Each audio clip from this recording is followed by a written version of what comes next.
Good morning, good afternoon, good evening, wherever you are coming from. Hello and welcome to the last day of the World Innovations Forum Digital Conference.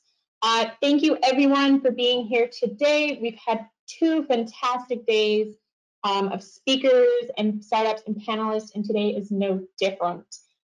We are very excited that you guys are all here to join us. If you joined us the last 2 days, thank you. If today's your first day, I really hope you guys enjoy it. My name is Elisa King, and I am the Marketing and Communications Manager at WIForum.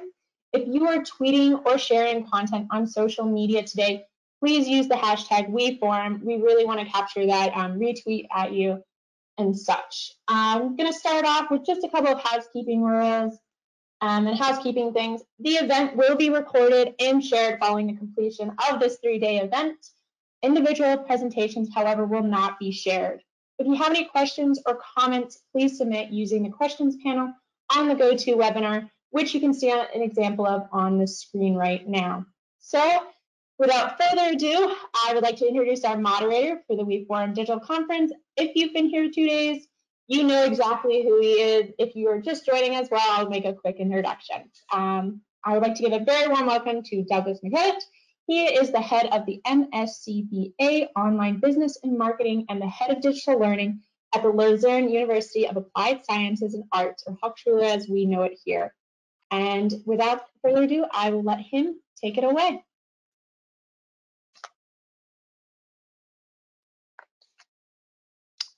Thank you very much, Elisa.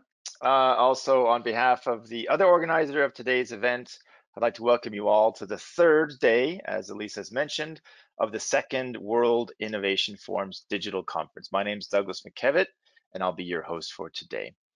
We're broadcasting from Switzerland, and with the help of the WIForum team in the background. And of course, I'd like to thank them for both organizing the event, but also making sure that technically it works.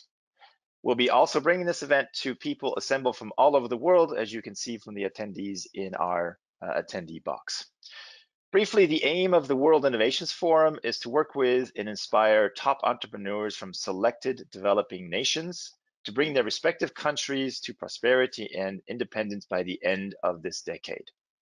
This year's event places a focus on Southeast Asia and Sub-Saharan Africa, bringing speakers from around the world to a global audience in 40 countries. And all of that is happening during this century's worst pandemic, at zero CO2 emissions, with zero travel costs and expenses to you. On the one hand, protecting the environment, and on the other hand, offering top insights, know-how transfer, and network opportunities. Now to the format of the event. You will hear from promising startups and successfully established companies, from keynote speakers addressing the future of innovation and entrepreneurship, and from country ambassadors discussing investment opportunities in places as diverse as Kenya and Nepal.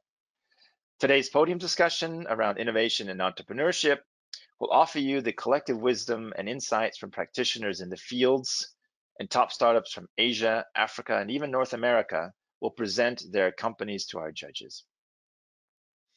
Over the last 2 days, as Elisa mentioned, we heard from startups in Kenya, Rwanda, Nigeria, Nepal, Cambodia, and South Korea. The keynotes touched on the drivers of innovation, the entrepreneurial mindset, and the valuation of businesses. We've also heard about investment opportunities in Vietnam, Nepal, and Rwanda, plus from panelists working for foundations and startup accelerators.